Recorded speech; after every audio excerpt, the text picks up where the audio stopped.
NPS Now, your source for news and information about Norfolk Public Schools. I'm your host, Karen Tanner. And with me today is Valerie Tuck, Senior Coordinator for Academic Rigor, also known as Gifted Education. That's correct. Welcome to NPS Now. Thank you, thank you. I'm glad to have you. It's a pleasure to be here. Yeah, glad to have you. So what does the Academic Rigor Department do?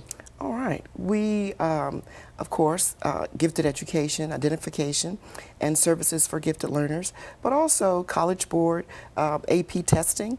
Our specialist is the coordinator for AP testing, and so she oversees that for all of our schools. She's a liaison with College Board, and so that's an important role that we have.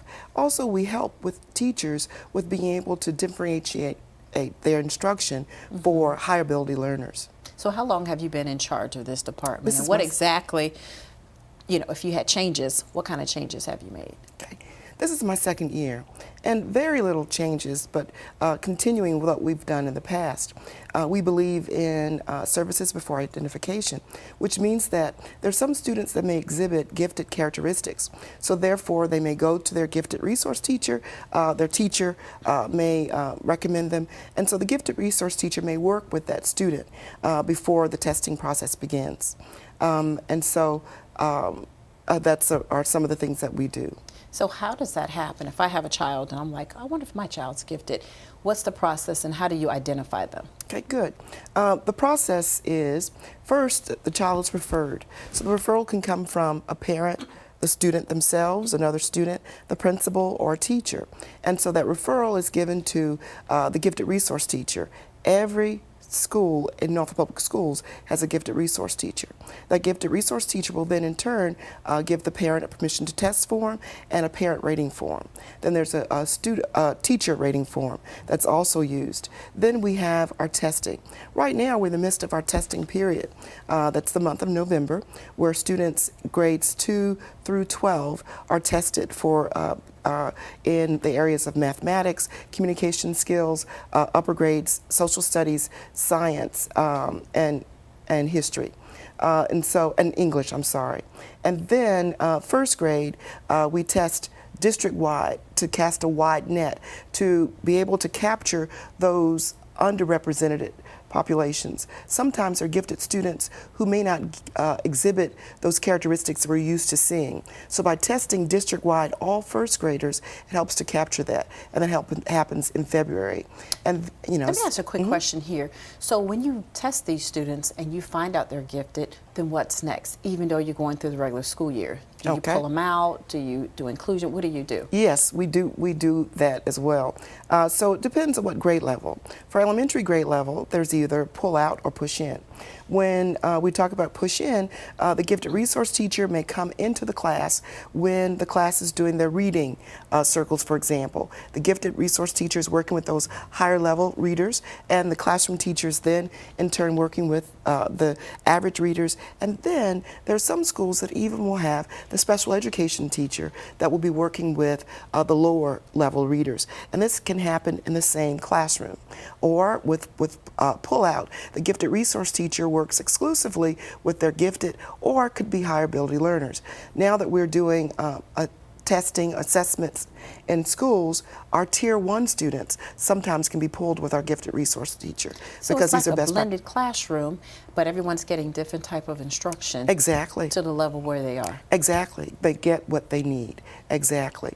If you are a learner that has mastered grade level mathematics, for example, you're able to work with your gifted resource teacher to have that level of mathematics that you need according to the SOLs. So you're still working with the SOLs, but we go a little bit deeper. We enrich what you will have in the classroom. And so this makes it a win-win for the student as well as for the teacher, because that student is not going ahead. They're having a deeper understanding of that content. So how many gifted students do we have in the district? We have about 3,500 gifted students in Norfolk Public Schools. Wow.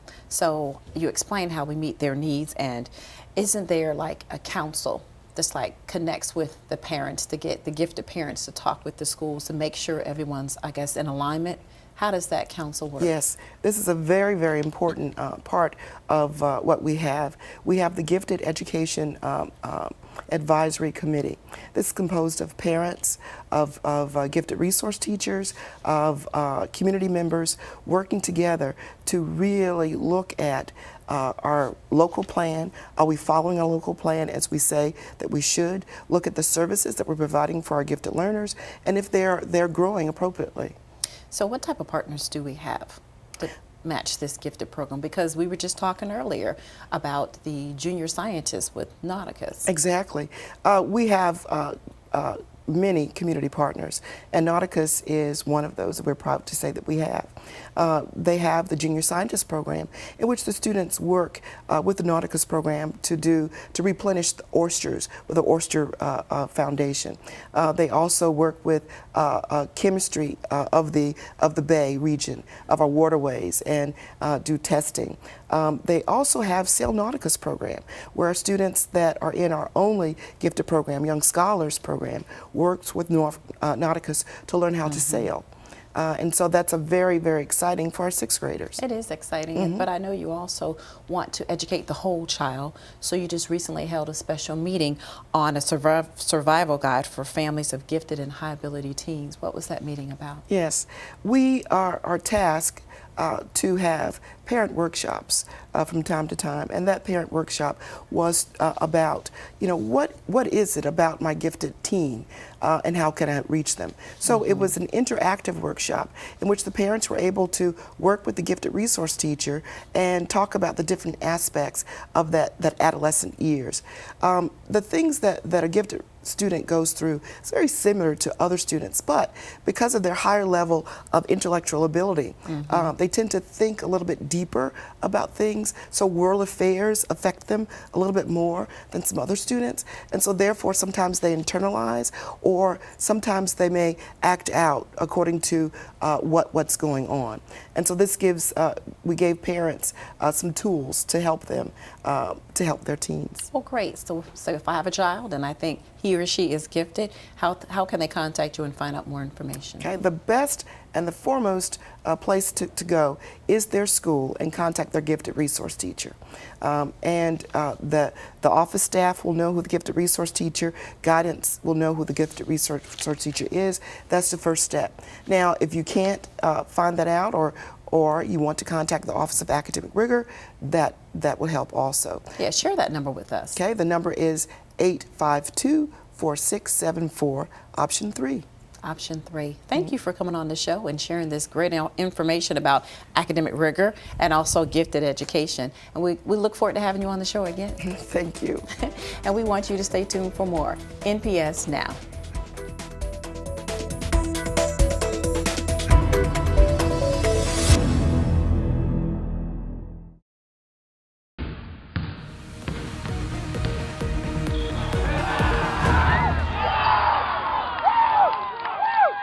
Welcome back to NPS Now. I'm Steve Sutmiller, Senior Coordinator of Athletics. Today we have a returning guest, Andy Hilton from Recruit757.com. Welcome. Thank you, Steve. Thank you for having me. Okay. Andy, we had you back in August to kick this football season off. And now we've gotten to the point where the football season is ended and now it's playoff time. And teams that have been working out since last January, they've achieved their goal by getting into the playoffs. So let's talk about the playoffs. But before we get into our matchups that our schools are involved in, let's talk about how the Virginia High School League determines playoff seeding. Yes, and of course that's by power rating, which is a system that had been in place for a number of years. It's just been tweaked now that you have different teams or teams playing in different classifications in the same grouping. So here in Norfolk, we have teams that are 6A, like Granby, all the way down to teams that are 3A, like Booker T. Washington. Okay. So you have to have a system in place to determine how a school with a smaller enrollment, like Booker T., compares with a school with a larger enrollment, like Granby. All right.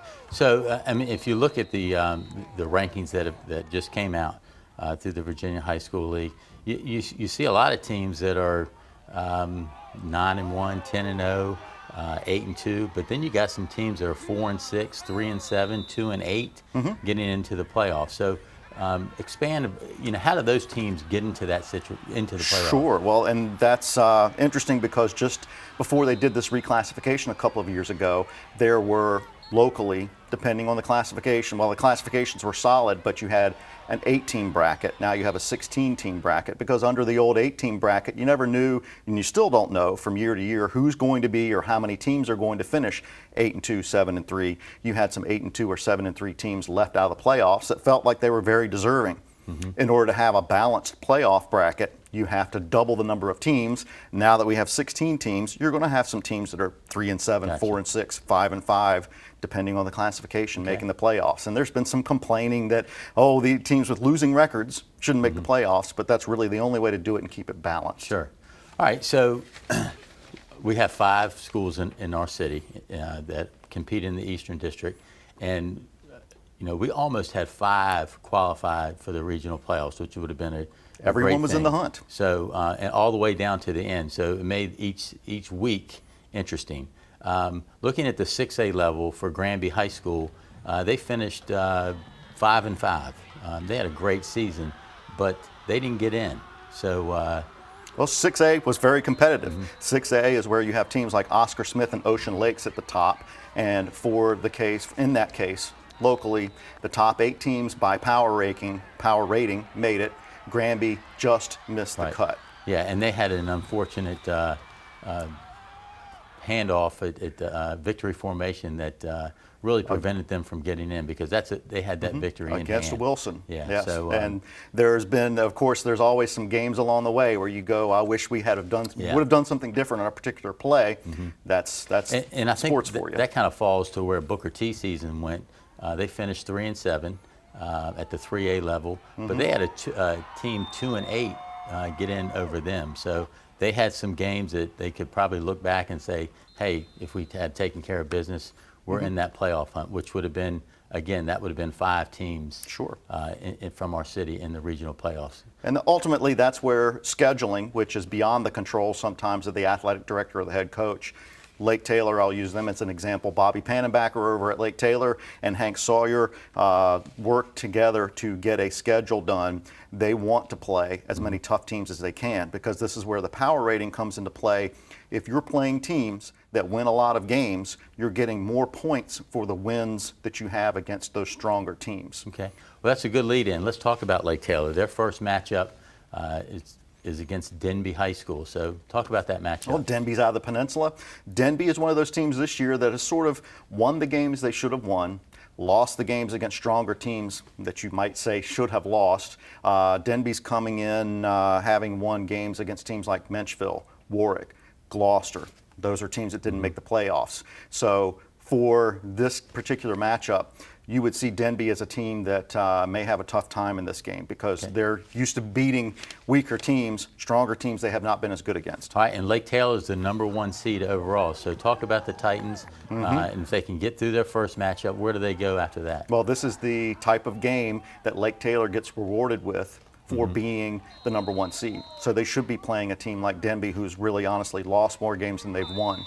Beyond that, the pod continues this, I would call it an Eastern pod because the way they've structured things this year, it's not a true region. Correct. Instead of seeing teams from Richmond, as an example, come in, they will continue to play local teams for the next couple of rounds. So depending on who wins, who loses, Lake Taylor will stay local, play at home, and continue to play local teams for the next couple of weeks. And that's, you hear Coach Sawyer talk about, winning every game and having that #1 seed to stay at home, and it's critical in the playoffs. It really as they move forward. So, and they benefited from that last year. All right, so moving to 5A, let's talk about Norview High School. They ended up 7-2. They didn't have a 10-game season, so they're the 4 seed in a competitive 5A region. Yes, and they do get a home game at least for the first week, and as long as they continue to be the higher seed, they will continue to play at home. But you don't expect that after this week. Right. You would expect the higher seeds to win, which means they'll be on the road next week. This week, with their opener, they face a hot Nansemond River team who just 2 weeks ago blasted Grassfield, who was a 6A power. Okay. And that's one of the interesting things about a district like the Southeastern District. Nansemond River is a 4A, yet they play 6A Grassfield, 6A Oscar Smith, 6A Western Branch. They play a lot of strong teams. So Nansemond River could really give Norview some trouble. So talk about Norview season. Coach Cotton, you know, he's been there, I think it's his 4th year. He's been in the playoffs every year. So he has things going the right direction. So talk a little bit about well, their Norview went success. through a stretch there. I believe it was 6 head coaches in 5 years, something along that line. There was no continuity for Norview. Coach Cotton stepped in coming off of his stint at Old Dominion, so he's had some history coaching at the high school level. He was the coach of Maury before he went to Old Dominion. Coached for Old Dominion for a few years, had the opportunity to coach Norview, and has done a fantastic job with that squad. Brings with him high school experience, college experience, and has done wonders for the guys at Norview. Okay. All right. You mentioned Maury High School. That's our 3rd team that has qualified for the playoffs, and they're in the 5A region. Again, a tough region. They get to open up against the #1 seeded Hampton Crabbers, who speak for themselves. Hampton has been dominant. Hampton is a 10-0 team in what used to be a very tough Peninsula district. Has not been as tough this year, but Hampton's been tested against teams like Phoebus, who their only loss in the season is against Hampton. Phoebus finished 9-1. They have Woodside in that bracket, or excuse me, in that division, that district. Hampton really should be the class of 5A in the playoffs this year. They're going to be a tough out. You have some teams in the central region like LC Bird that are going to be a problem for Hampton down the line, but really Maury does also have their work cut out for them this week. So speaking of Maury, I think they ended up 4-6. Or? They finished against Granby. Okay. Had that rivalry game to finish the season. Maury's had their ups and downs this year. Had a hard game against Lake Taylor, but really pulled out a great win, a convincing win against Princess Anne, which is great to see Eastern District teams playing someone from the beach for a change, because those schools don't play out of district commonly. And that was a key game for them. And Coach Frazier, you know, they had a couple bumps in the road, but they really turned it around and gotten that running game going. So Hampton has something to work on. Yes, they do. Because if they don't, you know, the Commodores could pull off that big upset that we hope to have. And Maury has gone back to a wing T, which Coach Frazier has coached quite a bit. They went away from the more of the spread offense. Delvion Little, D. Little, has keyed that offense from the quarterback position. You can expect to see him carry the ball a ton and do a lot with the ball against the Crabbers. All right. Well, it all kicks off this weekend, so we look forward to some great playoff action. We'll see you out there. And again, Andy, we appreciate you coming in to kind of clarify these playoff seedings. Thanks so much for having me. More NPS Now after this.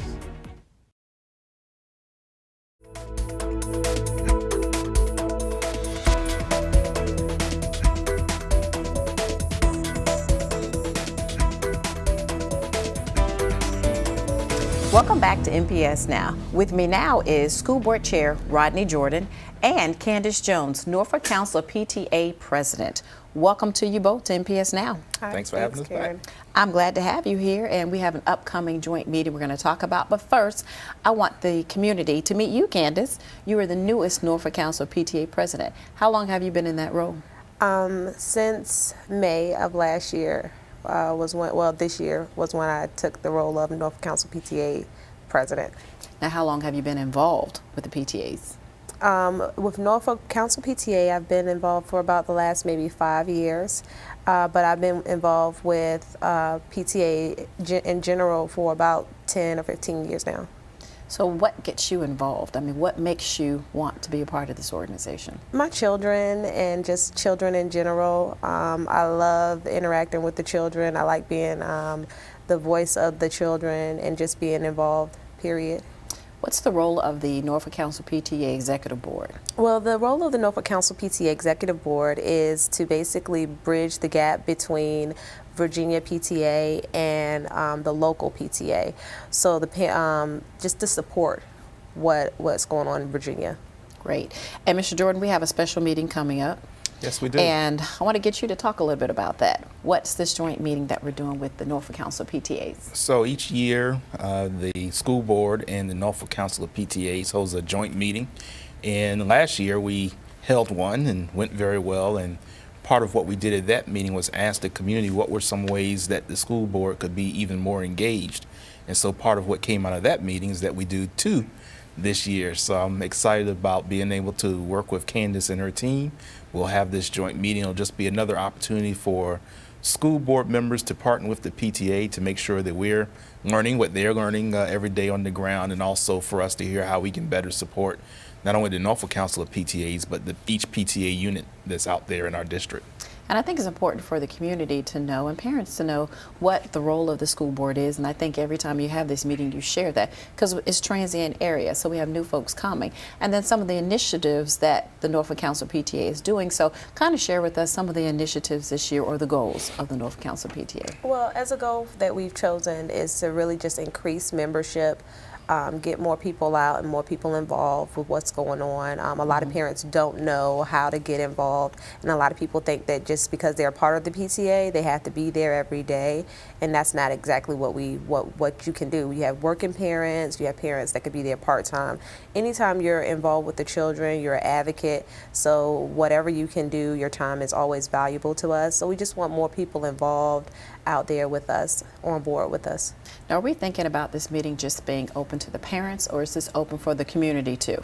It's open for the whole community. You could be a grandparent, an aunt, an uncle, anybody that has an interest in what's going on in Norfolk Public Schools for children is welcome to come. We want everybody, not just PTA boards. We want everybody involved.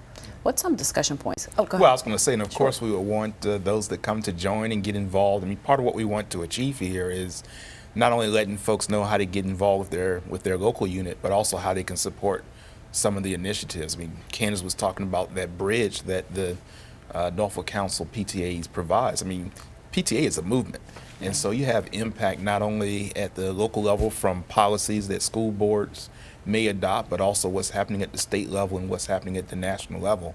So it's very important to be involved in the PTA, and as Candace said, you know, folks think about being involved in the school, but it really is a movement, and is a great opportunity for individuals to impact what's happening at the local level as well as what's happening at the state and nationally. Right. So what are some of the discussion points you think you want to drive home or engage the attendees with at this special meeting? Well, one of the larger ones that we wanted to have is how can you be more involved with your PTA? And what one of the things that we were talking about was what is the role of the school board? What is the role of the PTA? How can you become more involved? And just have like kind of a roundtable discussion. That way we can figure out what parents' idea is of what they think the role of the school board is, but we want to just let people know what the school board is here for. How can we help you give your child a better education or be more of a stronger advocate for your children? Right. And we like to just make sure that we're breaking down any barriers that may exist out there around communication, and grease the skids for making sure that we enhance that. I mean, I know personally as a school board member, I rely a lot on what I hear from PTA presidents and what I hear from PTA members. I mean, they're out there actively involved. I think a couple weeks ago I was over at Camp Allen, you know, got invited by the PTA there. So as school board members, we constantly hear from parents, and I think it's very important for us to know who our PTA presidents are and for our PTA presidents to know us. What do you think are some of the challenges that schools have with getting people involved or being a part of PTA? I personally think it's communication. Sometimes people just don't know. And if you don't know, you can't really get involved. So that's why we try to attack all avenues of communication. And so what we want to do is just let people know we're here, let people know we're here to help, and just get the word out. Because once you know, you can be more involved.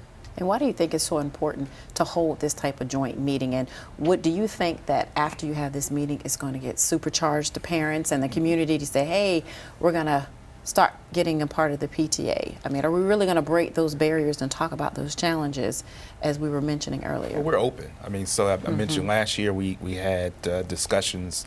They were free-flowing. I mean, one of the things that I found very interesting last year was we had young people come out. So from the joint meeting that we had with the Norfolk Council of PTAs last year, we heard young people say that they wanted to be involved.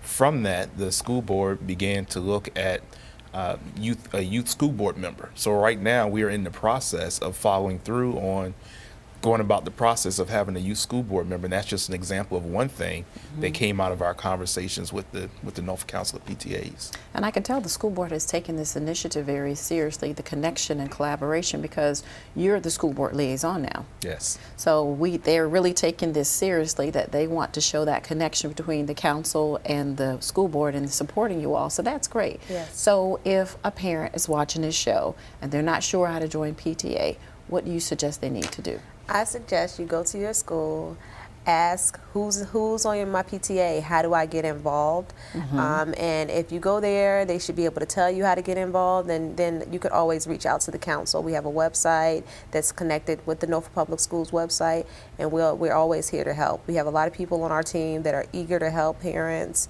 that want to be involved. If you have questions, just ask.